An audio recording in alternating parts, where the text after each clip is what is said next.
안녕하세요. 금강당 한자 김기동입니다.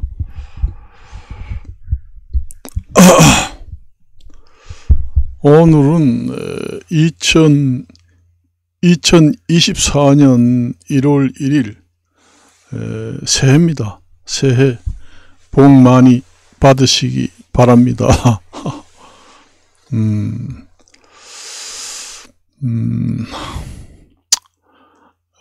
저번 시간에도 제가 무슨 여러 가지 이야기를 했습니다.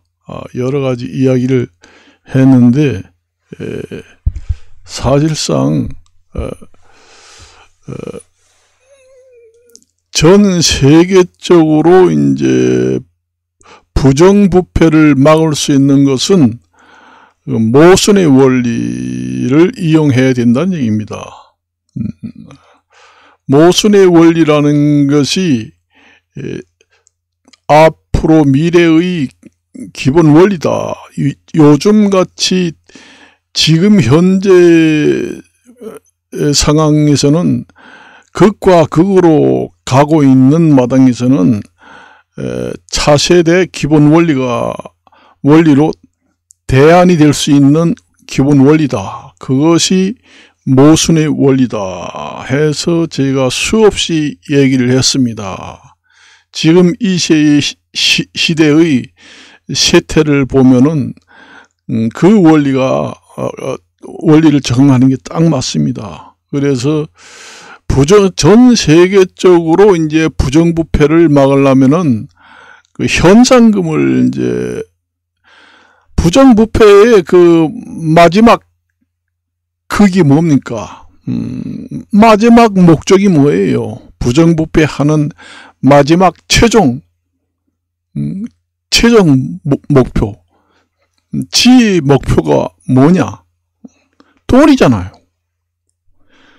돈입니다. 그래서 부정부패를 저지르는 사람을 찾아내려면은 돈을 걸어야 한다. 부정부패하는 사람들의 그 기본으로 뭐예요? 돈이잖아요. 그러면 모순 원리도 돈이면 돈, 이에는 이, 눈에는 눈, 칼에는 칼, 이런 것이 이제 모순의 원리입니다. 극과 극으로. 그래서 부정부패를 막으려면은 그 현상금을 걸든지 포상금을 주든지 돈을 주면은 아무리 가까운 측근이라고 해도 예를 들면은 부모 자식 간이라도 등을 돌리고 신고를 하게 됩니다. 그게 무섭다는 거예요. 보통 이제 사람들이 이제 어떻게 부정부패를 하다가 다른 사람 눈에 이제 발각이 됐다. 야, 그러면 회유를 하게 됩니다. 야, 내 돈 좀 줄 테니까 입을 좀 막아달라. 그러면서 이제 돈을 줍니다. 한 2억 정도 준다. 아우, 그래? 야, 억대를 준다네. 그렇게 얘기합니다. 그래 받고 이제 입마감을 딱 하지요. 그렇습니다. 그런 경우도 있기 때문에 거액을 걸어야 된다는 얘기입니다. 현상금을 회유로. 근데 요즘에 그 부정부패를 보고 신고하는 사람한테 2억 3억을 준다는데, 야, 우리가 걸렸잖아. 그러면은 그 포상금으로 지금이 3억까지 준다고 했으니까 이 사람한테 3억을 주고 입막음을 하자 해서 줍니다. 그러면 이제 그 사람이 이제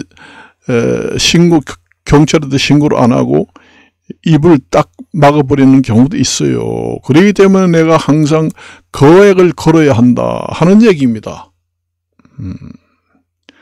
거액을 걸고 정말로 나라에 정말로 그 현상금을 포상금을 금액을 높이고 또 아주 부정부패의 아주 획기적인 중요한 중요도를 따집니다. 그 부정부패에 중요도를 따져가지고 중요한 부정부패를 발각했을 때는 포상 금액을 높여주고 그 사람의 그 집안을 우리가 그 보훈 대상자처럼 취급을 해가지고 취직을 시켜주는데도 가산금을 주고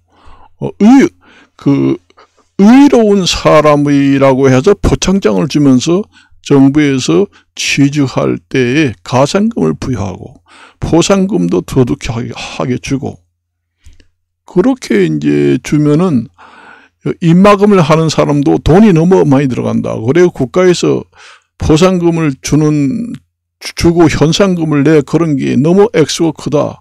아이 그러면 너 신고하려면 해. 알아서 해. 이렇게 할 수도 있어요.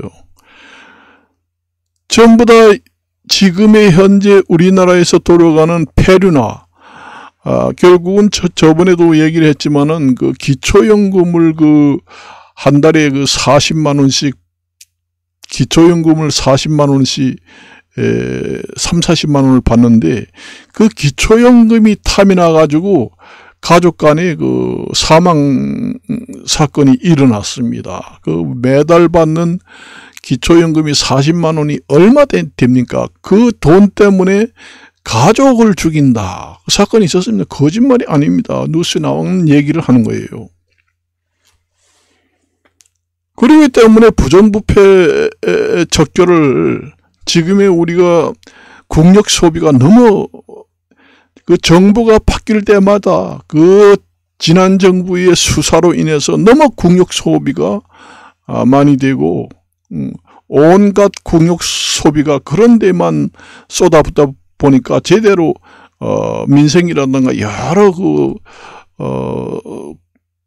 국책 사업에 몰입할 수 없다는 얘기입니다. 그리고 찾아낼 수도 없고 미제 사건으로 빠질 수도 있고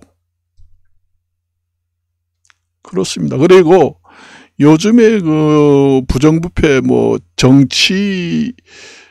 정치계의 부정부패도 있지만은 여러 가지 부정부패도 종류가 여러 가지가 있습니다.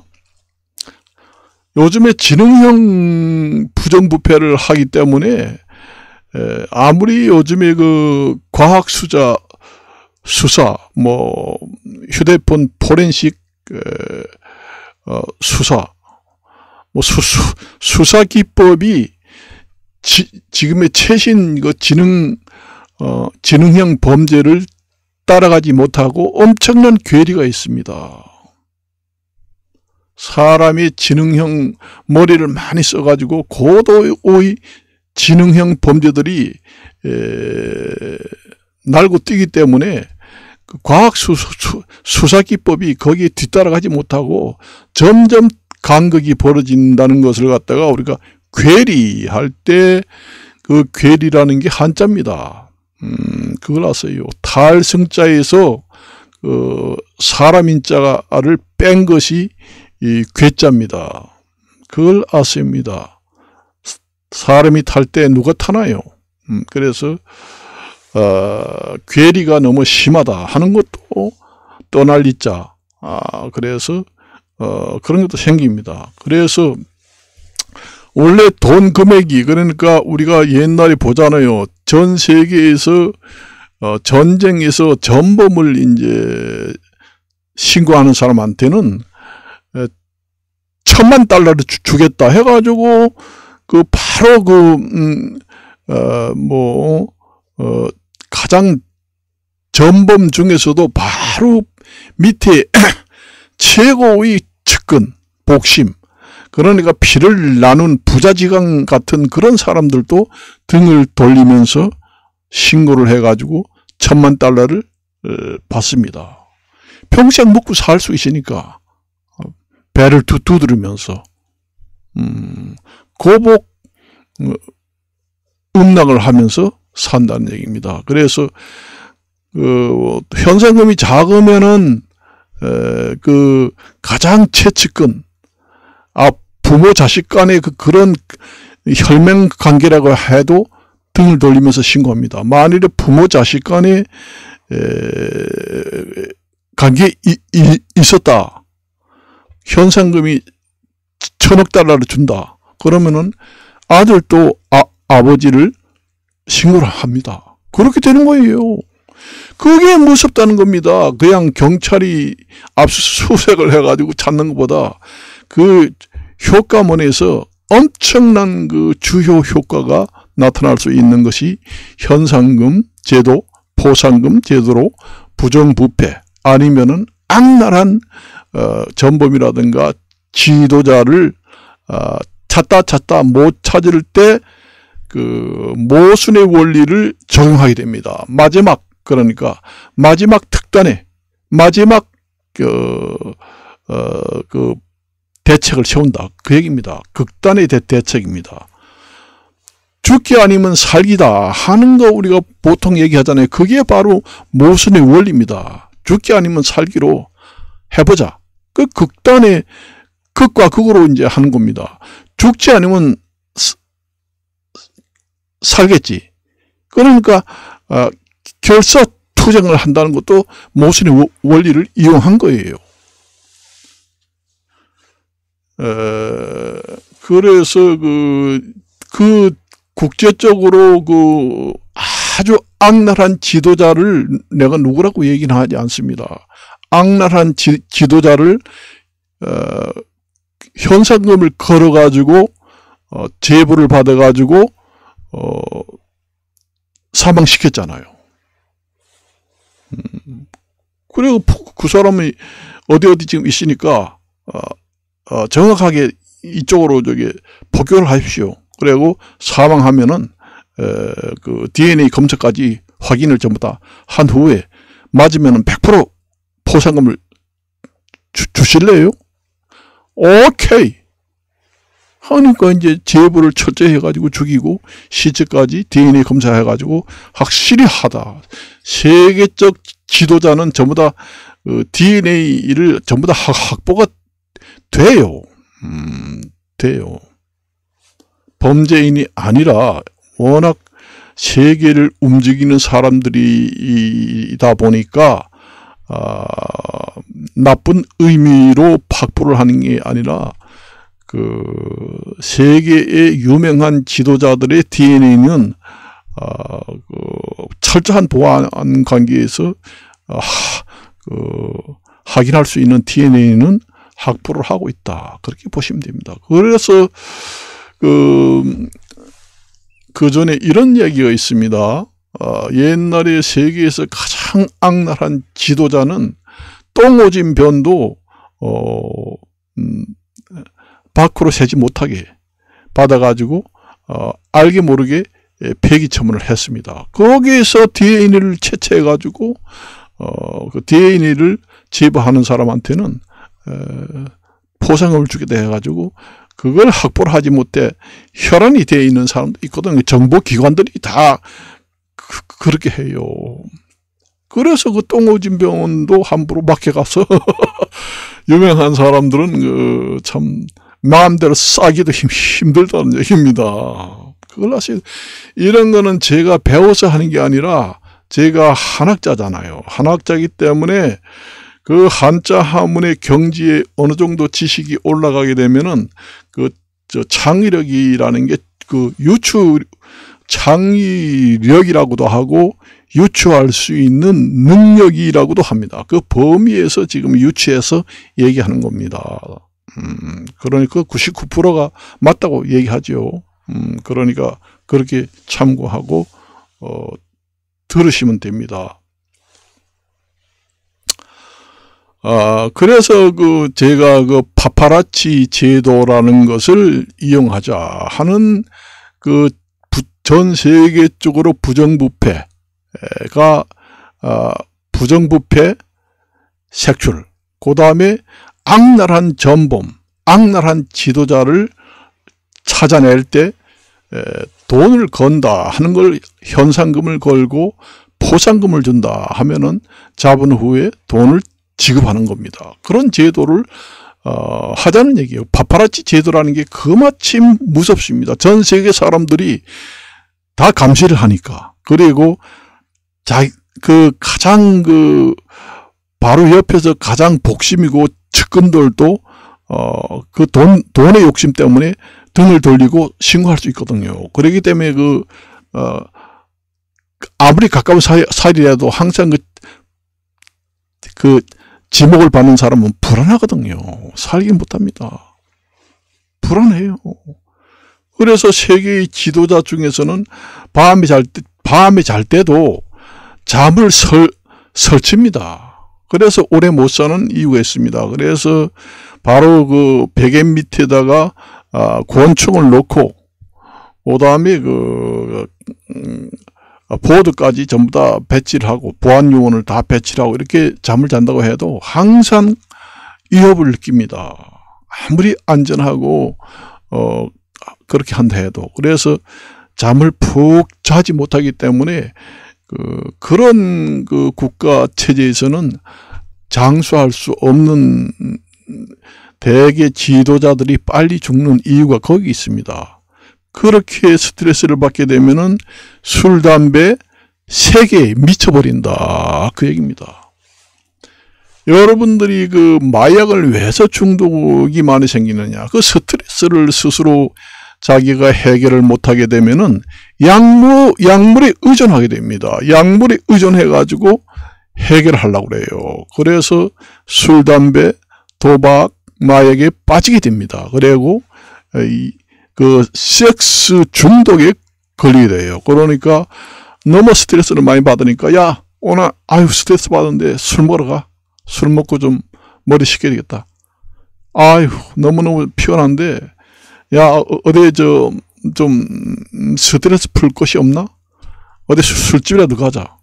그렇게 해가지고 중독이 걸리게 됩니다. 그래서 약물에 의존하고 술, 담배에 주색 잡기에 완전히 빠지게 돼가지고 헤어나지 못합니다. 제가 저번 시간에 도 얘기했지만은 지식이 많고 출중한 자기 주변 정리를 잘하고 성인에 가까운 지식에 풍부한 사람들은 자기 통제력, 절제력도 같이 수반해서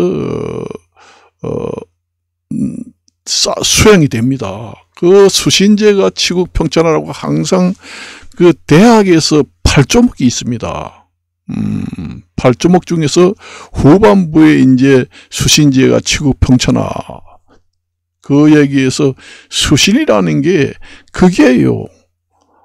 수신이라는 몸신자, 수행할 수자. 그러니까 배우고, 그 다음에 의지력도 배우고, 통제력도 배우고, 스스로 깨닫고, 이게 수신입니다. 그 다음에 제가는 자기 주변 정리를 잘하는 얘기예요. 집안 단속, 일가 친척 단속, 남녀관계 단속. 그렇게 해가지고, 그 다음에 이제 출세를 해가지고, 나라에 나가서 정치를 하게 된다. 치고. 그럴 때에 이제 인사청문회에서, 꼬투리를 잡으려고 해도 깨끗하다. 이거 얘기할 거리 없네. 이렇게 됩니다. 그렇게 되면은 이제 입신양명이 돼가지고 나라를 다스리게 돼가지고 평천을 한다. 그것이 이제 우리가 사서삼경 중에서 대학에서 8조목의 가장 중심이 되는 8조목에서 후반부에 있는 수신제가 치국 평천하라는 얘기입니다. 그게. 그래서 제가 파파라치 제도라는 걸 여러분들이 보고 이게 무슨 효과가 있겠나? 가장 어느 효과보다 가장 효과가 있습니다. 그러니까 전 세계에 지금 인구가 82억이라고 하잖아요. 82억 사람이 눈으로 일일이 감시를 하잖아요. 감시를 하는 게 수사기관, 최고의 정예부대의 수사기관이 한다고 해도 82억의 전 세계 국민들의 눈을 따라가지 못합니다. 그래서 가장 효과가 높은 것이 전 세계의 국민들을 이용해 가지고 부정부패를 제보를 시키는 겁니다. 그게 최고의 효과고 가장 그 모순의 원리 중에서 극입니다. 가장 그 효과가 가장 좋은 게 가장이라는 게 극이에요. 가장 극단의 지급이라 하자는 거. 가장 좋은 지호라고 합니다. 지호 계획이 뭐냐 할 때는 극단의 아주 특단이라고 하잖아요. 보통 극단의 좋은 방법이 있냐?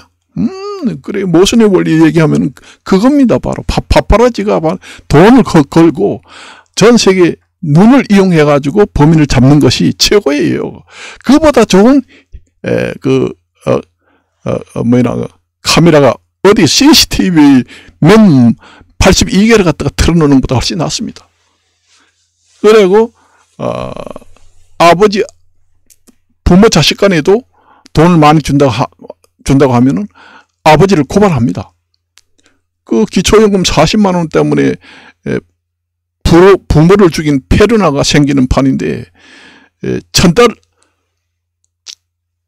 달러를 준다.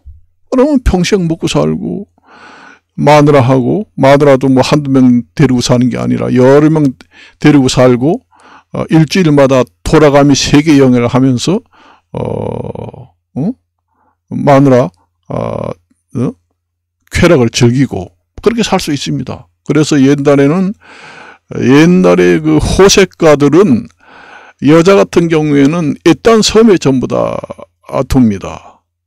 그래서 다른 남정대들하고는 전혀 보지 못하게 일단 섬에다가 이제 집을 짓고 생활비 충분히 주고 여기서 살아라. 그러면은 뭐예요? 완전히 옛날에 30년 묵은 청산가부같이 그렇게 됩니다. 그러면은 그게 어떻게 되냐 하면 성의 완전히 배고픔이라는 게 극한에 달해 있습니다. 그것을 남자들이 원합니다. 완전히 독버섯이 됩니다. 이 여자가 성에 완전히 배가 고프다. 그래서 독버섯 같은 그런 이제 남자들이 원해서 그렇게 하는 거예요. 우리 옛날에 왕들이 궁궐에서 근무하는 남자들을 완전히 고환을 전부 다 잘라내 가지고 완전히 황관을 두는 것과 똑같습니다. 그래서 불화를 자르려면은 여자를 건드리지 않아요. 그 예쁜 여자가 있는데 오늘 데리고 가지고 하룻밤 마음대로 해라 해도 아이고 나 싫어요. 밥이나 주세요. 그렇게 합니다. 아예 완전히 감각이 없으니까 아무리 예쁜 여자를 봐도 끌리지 않아요. 그래서 옛날에 돈 많은 사람들은 그렇게 성에 대해서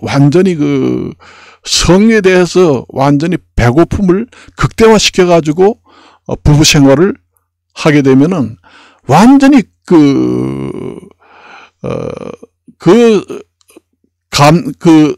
성감대라는 거는 모순의 원리처럼 극과 극으로 성감대가 쾌락이 즐겁게 됩니다. 그걸 이제 원하는 사람이 옛날에 호색가들의 행태를 보면은 그런 경우가 있습니다. 그러니까 자기가 돈이 많은 사람들은 전 세계적으로 섬을 대부분 삽니다. 섬을 사가지고 그런 식으로 원래 남자라는 동물은 원앙새 같이 한 여자를 평생 데리고 살면은 수명이 단축됩니다. 생리학적 측면에서는 수명이 단축돼요. 그리고 여러 여자를 데리고 살면은 생리학적 측면에서는 장수합니다. 그래서 결혼을 최소한 5회까지 일부 일처제 제도를 하는 국가에 있어도 최소한 생리학적 측면을 봐서 5회 이상 결혼을 하는 걸 허용하든지 아니면 일부 다처제를 허용을 하라 하는 학자들이 꼭 그런 근거에서 나온 이야기입니다.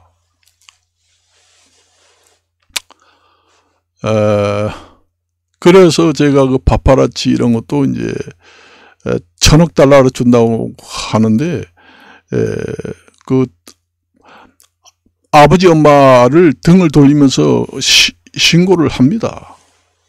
해요. 기초연금 40만 원 때문에 존속 살인을 하는 판인데, 그러니까 그게 그 돈을 걸리면 그마침 무섭다는 얘기입니다. 무서워요. 그게 극단의 선택이죠. 이 세상에 사람이 마지막 그 단계가 뭡니까? 돈입니다. 돈 때문에 모두 난리친다고 그러잖아요. 마지막에 사람이 가장 원하는 게 뭐예요? 모순의 원리에서 극과 극이 돈입니다. 돈과 생명과 그게 극이에요.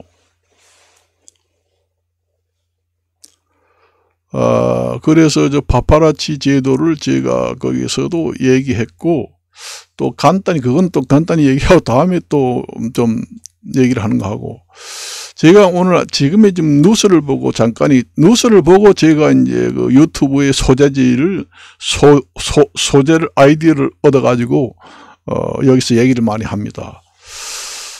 제가 여자를 비하하는 것은 절대로 아닙니다. 남녀의 그 차이점은 분명히 있습니다. 요즘에 남녀 평등 이렇게 얘기를 하잖아요. 분명히 남녀 간에는 모든 면에서 차이는 분명히 있습니다. 그래서 세계 지도자를 엄중한 시대에 지도자를 남자를 뽑아야 하나 여자를 뽑아야 하나, 이것은 그 나라의 국민들이 잘 선택을 해야 됩니다. 내가 여기서 뭐 남자가 월등하고 여자가 좀 열세다, 아니면 여자가 남자보다 모든 면이 월등하고 남자가 약하다, 이렇게 얘기를 하지 않겠습니다. 그거는 남녀를 비하하는 문제가 되기 때문에 얘기하지 않지만은, 남녀는 분명히 그 모든 능력이라든가 모든 심리학적, 모든 생물학적 측면을 분석해 보면은 분명히 차이가 있습니다.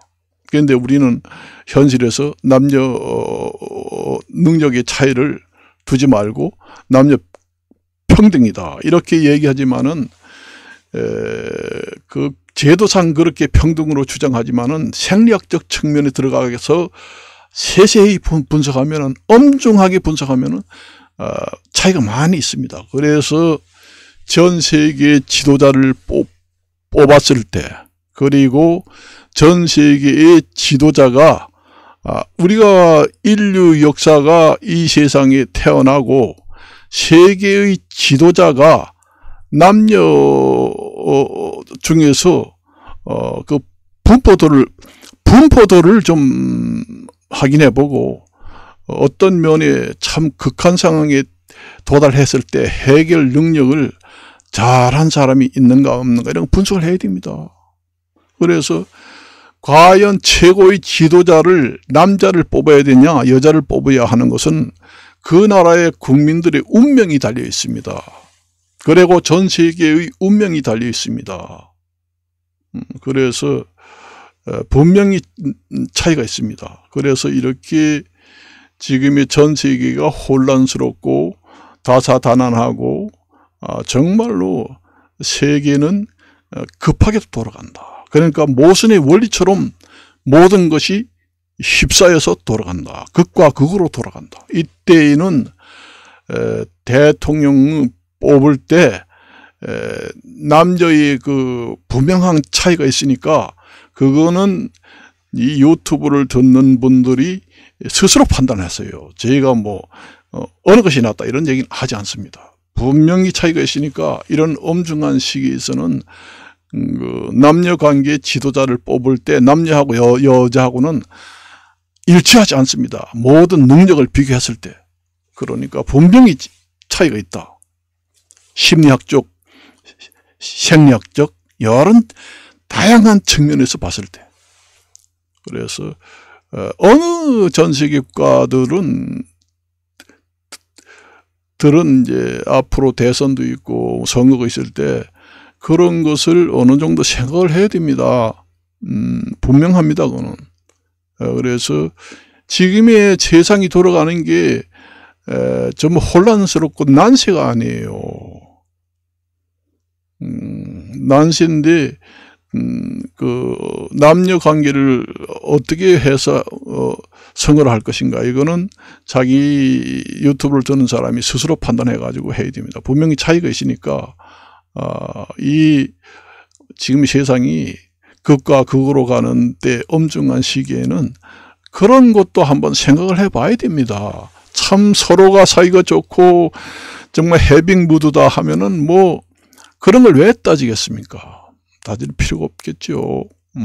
그래서 그런 것도 있고, 제가 또 인구 절벽에 대해서 이제 잠깐 말씀을 드렸지만은 통계상으로 보면은 우리나라 같은 경우에는 다문화 가정, 그러니까 우리나라 남자들이 우리나라 그 외국의 국제 결혼을 많이 하는 추세입니다. 내가 이제 저도 여러 군데 다니면서 얘기를 들어봐요. 그래서 왜서 외국의 여자를 많이 데려와 가지고 남자들이 국제 결혼을 하려고 하느냐. 참 우리나라 여자들은 너무 눈이 높아 가지고 웬간해서는 결혼하기 힘들다. 그 얘기입니다.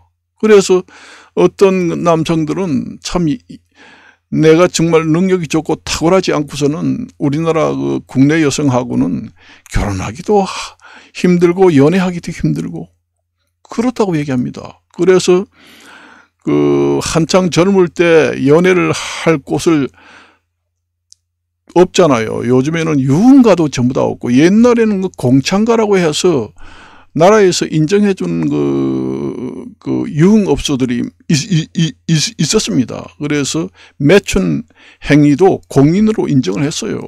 그렇지만 우리나라는 인정하지 않고 지금 사창가도 전부 다 정리해서 없잖아요. 그러니까 성해결을 할 수 있는 창구 역할을 하는 것이 없잖아요. 그리고 연애 젊은 사람들이 얘기할 때 연애하려고 하니까 너무 우리나라 여성들이 눈이 높고, 그래서 결혼은 뭐 힘들고 연애도 힘들다, 받아주지 않는다. 그래서 해결하는 방법이 차선책으로 연애하는 방법으로 나이를 좀 낮춘다, 그런 얘기입니다. 예를 들면은 총각이 이제 나이가 20대다. 그럼 20대 여자하고 연애도 하고 좀 만남을 갖기로 하고 좀 대화도 하고 이렇게 하려고 하니까 그게 잘 안 된다는 얘기입니다. 그래서 총각은 20대지만은 40대나 50대 여성을 선택한다는 겁니다. 실제로 제가 그 상담을 한번 카운셀링을 했을 때 얘기를 합니다. 50대, 60대 여성들이, 원래 우리들 나이 같은 사람들이 50대, 60대 여성들하고 요새 연애를 해야 되잖아요. 그래서 우리 같은 사람이 50대, 60대, 70대 여성들하고 연애를 좀 하려고 또 대시를 하면은 아이고 냄새나고 입에서 틀니 냄새도 나고 화장실 냄새 나는데 저리 가라고. 내가 지금 50, 60대라고 해도 20대가 지금 줄을 섰다, 이런 얘기를 하더라고요. 내가 직접 들었습니다. 그래서 그런데 60대, 50대 아주머니 있는데 내가 정말로 좀 솔직한 얘기를 좀 해다와. 그래서 나도 이제 얘기를 들어보니까 젊은 사람들은 월급쟁이라도 돈 쓸 때도 팍팍 쓴다는 겁니다. 영감들 정말 만 원 한 장 들고도 발발발발 떨고 냄새나고 연애도 확실하게 해주지도 않고 미개적하고, 20대 같은 경우에는 신혼살림 할 때처럼 정말로 즐겁다. 흥미도 즐겁고 월급쟁이고 돈이 없더라도 팍팍 쓰고 그 차 가지고 드라이브 할 때도 빵빵 밟아주고 기분 내는데 끝내준다. 그러니까 그 입에서 달콤한 냄새도 나고 젊은 남성을 사귀면은 두둑하게 돈도 주고 영감하고는 연애 안 한다는 거예요. 그런 얘기 하더라고요. 그리고 그 이제 여자들이 얘기하는 게 젊은 사람들이 왜서 어머니 같은 사람하고 연애를 하느냐. 아까도 그 얘기 했잖아요. 지금 한국의 여성들은 그 정말로 남자들이 탁월하게 능력이 있고 금수저라든가 돈이라도 많고 능력이 좋고 인물도 헌출하고 그래야 결혼도 할 수 있고 이제 연애도 할 수 있지만은 그런 사람이 그렇게 있나요? 그래서 그런 게 부족한 사람들은 할 수가 없으니까 차선책으로 이제 나이대를 이제 어머니 나이대를 원한다는 겁니다. 홀로 사는. 그러니까 쉽게 할 수도 있고. 그래서 성해결을 한다. 이렇게 젊은 사람들이 얘기하더라는 겁니다. 적어도 이제 나이가 있으면은 보통 여자들 50대, 60대, 70대 여자를 연애 좀 하려고 이제 대시를 할 거 아니에요. 그래서 접근을 하다 보니 그런 얘기도 들었습니다. 실제 있었던 얘기예요. 그래서 결혼도 그거하고 같은 뜻입니다. 그거하고 같은 맥락이에요. 우리나라 총각이라든가 뭐 호라비 같은 남자들도 지금의 50대 우리나라 50대 60대도 외국의 그 여자 20, 30대 그 젊은 여성을 결혼하자고 그러면 옵니다. 와요. 아유 한국이 그 살기 좋고 그런 나라에 얼마나 좋아. 거기 가서 아이를 빵빵빵빵 낳을게요. 통계상으로 우리나라에서 통계를 해보니까 다문화 가정, 그러니까 우리나라 남자가 외국에 국제 결혼해가지고 여자가 와가지고 시집을 와가지고 우리나라의 가정을 살고 있는 사람이 지금 한 20만 명 내지 30만 명 된다고 합니다. 그런데 그 출산율을 비교해 보니까 출산율이 높다는 거예요. 아이를 많이 낳는다는 거예요. 빵빵빵빵빵. 그러니 우리나라 사람들이 좀 각성을 해야 됩니다. 우리나라 사람들은 너무 외국 사람에 비해서 개인주의가 너무 팽팽하고 자기만 생각하는 것 같아요. 그래서 우리나라 남자들의 그 결혼 추세가 국내는 너무 힘드니까 등을 돌리고 국제 결혼에 이제 눈을 뜨기 시작합니다. 그래서 이제 대개 보면은 50대 할아버지는 20대에도 결혼하자고 그러면 옵니다. 농촌이라도 와요. 우리 같은 사람, 우리 국내에서 결혼한다고 50대가 20대 하자고 그러면 미쳤나? 돈이라도 많나? 아니, 촌에 산다. 내가 촌에 가서 살으라고? 말도 하지 마라. 이렇게 얘기합니다. 그렇게 얘기해요. 그렇게 얘기합니다. 그러니까 남자들이 결혼해야 되고, 그리고 텔레비 보잖아요. 텔레비 보면은 그 SBS에 보면은 그 고부 갈등이라고 그 프로그램이 나옵니다. 거기에 보면은 거의 남자는 50대, 60대도 되는데 20대하고 같이 삽니다. 완전히 딸 같은 사람하고 살아요.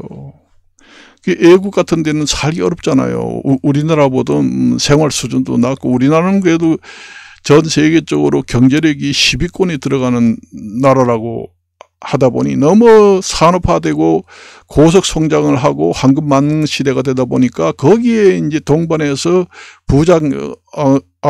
부작용으로 덩달아 이제 나타난 것이 개인주의 사상이 같이 높아지는 겁니다.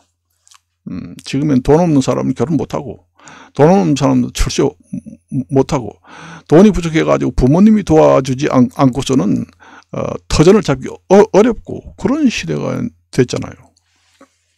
그래서 결혼관도 지금의 국내 젊은 사람이나 나이 많은 사람이나 국내 여성을 택하기보다 국제 여성을 택하는 이유가 바로 그런 데 있습니다. 그리고 그 인구 절벽 대책도 돼요. 그래서 나라에서 적극적으로 국제 결혼을 섭외를 해가지고 많이 하라. 외국 여성은 들어오면은 아이를 2명 낳아가지고 어떻게 무슨 재미로 사나. 한 5명, 6명 낳아야 되겠다. 그렇게 합니다. 우리나라에서 외국 여성이 들어와가지고 사는데, 우리나라 사는 조건은 똑같은데도 생각하는 그 자체가 틀립니다. 우리나라 국내 여성하고. 그래서 우리나라 국내 여성이나 남성은 좀 각성을 해야 됩니다. 지금의. 우리나라가 지금 내가 살고 있지만은,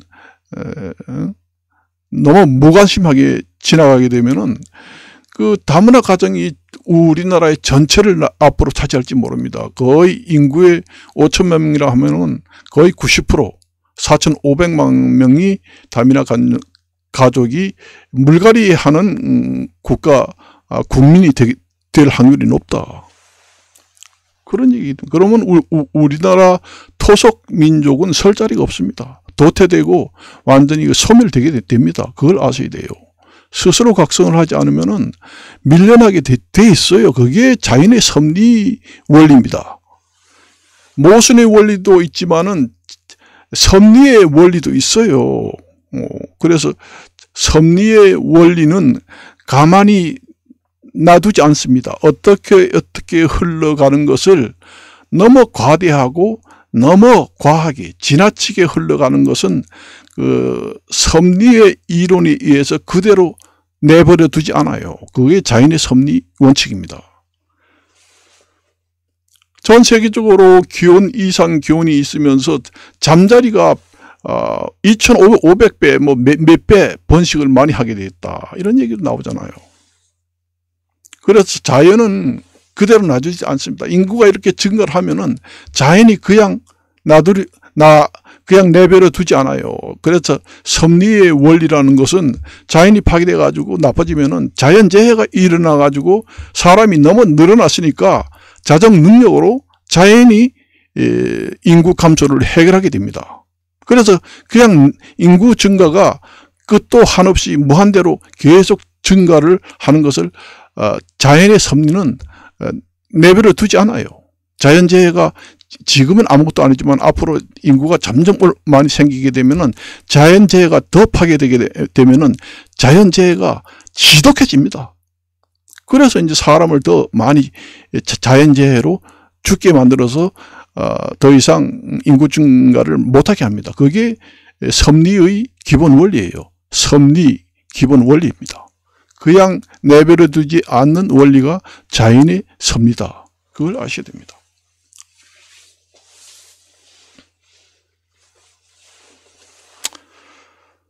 그래서 이제 그 얘기도 하고, 이제, 그것을 내가 이제 잠깐 뉴스를 보면서, 여기에 기록을 해왔는데, 한국 남성 국제결혼 추세로 전환, 이렇게 나오고,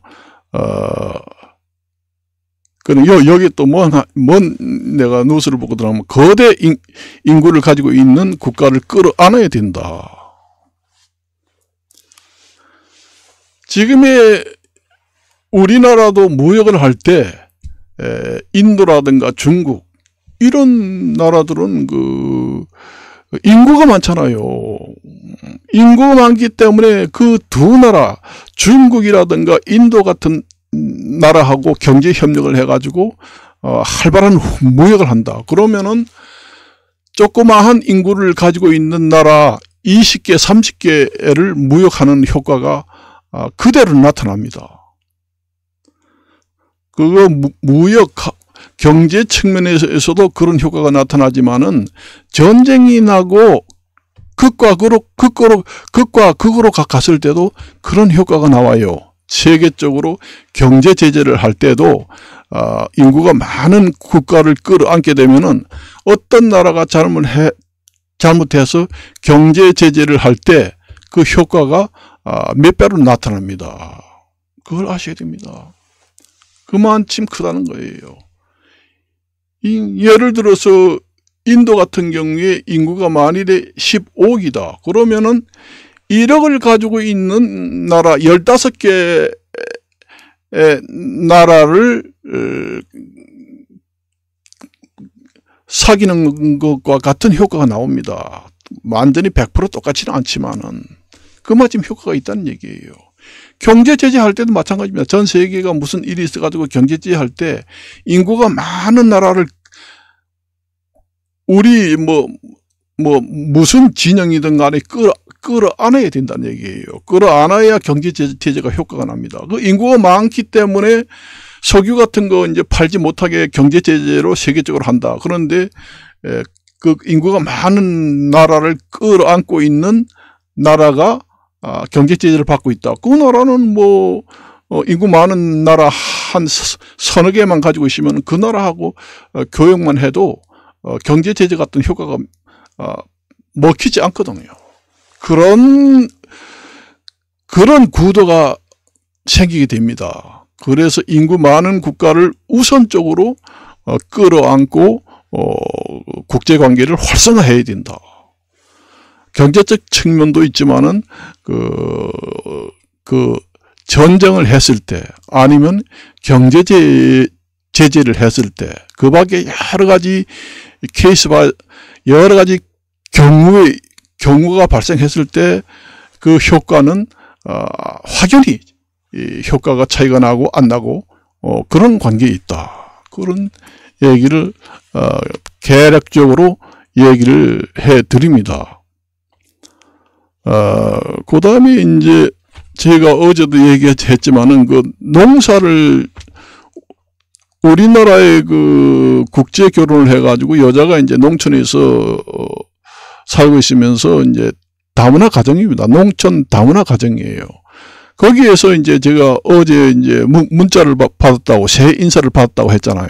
그런데 그 문화 차이도 있지만은 그 외국 여성들, 나는 정말 인터넷으로 여러 군데서 지금 식품을 사 먹고 했지만은 내가 평생 지금까지 살면서 인터넷상에 사 먹었지만은 새해 복 많이 받으라고 그 문자가 오고 카톡을 보낸 사람은 처음입니다. 처음이에요. 내가 그래서 자세히 들어가서 사이트에 들어가 봤습니다. 들어가 보니까 외국에서 우리나라로 국제 결혼해서 시집을 온 여성하고 남성이 농촌에서 그 농산물을 재배해 가지고 팔더라고요. 그래서 이제 얘기를 하고, 또 뉴스를 보니까 푸틴 대통령이 이제 그 연초를 맞춰 가지고 대연설을 했던데 절대로 후퇴는 없다. 이런 이제 제목으로 나오더라고요.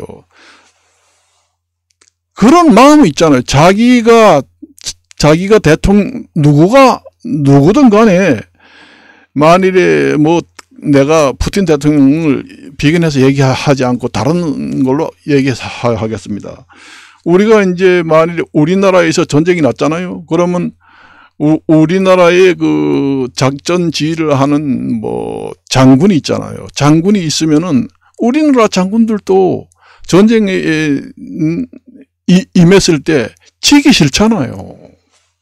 근데 그 전체를 지휘하는 장군이 나는 죽어도 후퇴를 못한다. 그러니까 완전히 싸움터에서 군인들이 다 죽더라도 끝까지 싸워라. 그렇게 할 수는 없잖아요. 일보 후퇴는 이보 전진을 위해서 여건상 후퇴하는 겁니다. 여건이 안 될 때는 그저 명장이고 지도자라고 해도 후퇴를 하는 것이 작전의 원칙입니다. 자기 의지만으로 전쟁이 될 수 없어요. 그걸 왜 모르시나요? 만일에 우리나라 장군이 예를 들어서 하는 거예요. 우리나라 장군이 전쟁에 임했다. 이것은 반드시 이겨야 돼. 내 승진하고도 관련되고 우리나라가 정말 나는 한번 전쟁을 하면 승리 아니면 나는 자결하겠어. 이런 생각으로 임전을 했다고 해도 임전무퇴라고 합니다. 그걸 갖다가 임전무퇴도 있을 수가 없습니다. 그 전쟁을 하다 보면은 여건이 불리하고 하다 보면은 후퇴를 할 경우가 있거든요. 일보 후퇴는 이보 전진을 위해서 필요할 때는 후퇴를 해야 됩니다. 작전상. 만일에 무리하게 밀어붙이다 보다 보면은 우리나라 군사 완전히 다 죽어 없으면은 그 지휘하는 장군 혼자 달랑 나오면 어때요? 됩니까? 우리나라 사극에서도 보잖아요. 이대로 뭐 지금의 옛날에 우리 그 사극 뭐 대조영이라든가 이런데 그 사극에 보면은 그 전쟁을 해보니까 도저히 승리할 수 없고 계속 나는 후퇴 없어. 계속 죽더라도 다 한 명이 남더라도 다 해. 그런 마음은 있지만은 여건이 안 돼가지고 후퇴합니다. 왜냐? 계속 싸워봐야 우리가 승리할 확률이 높다. 승리할 그 확률이 없다 했을 때는 그대로 고집을 부리면서 밀어붙인다. 그러면은 그 대전 같은데 군사들 데리고 있던 게 다 죽고 나중에 없으면은 다음에 전쟁도 못하고 결국은 적군이 쳐들어오면은 장군 한 사람이 막아낼 수 있어요? 어차피 적화가 됩니다. 자기도 죽게 된다는 얘기예요. 장군도. 그래서 전쟁을 할 때는 그 최고 위치에 있는 지도자 장군이라는 사람들은 자기 의지만으로는 전쟁은 절대로 승리할 수 없다. 그 얘기입니다. 국제적 여건이라든가 여러 가지 여건이 안 될 때는 종전을 할 수밖에 없다는 얘기입니다. 그런 것을 생각 못하고 자기 의지만으로는 이 전쟁을 해결할 수 없다는 겁니다. 이게 그걸 아셔야 돼요. 그래서 내가 여기서 이제 한마디 내 메모를 적어 와가지고 내가 여기서 하는 겁니다. 그래서 거의 다 얘기를 한 것 같습니다. 그래서 이것으로 마칠까 합니다. 안녕히 계십시오.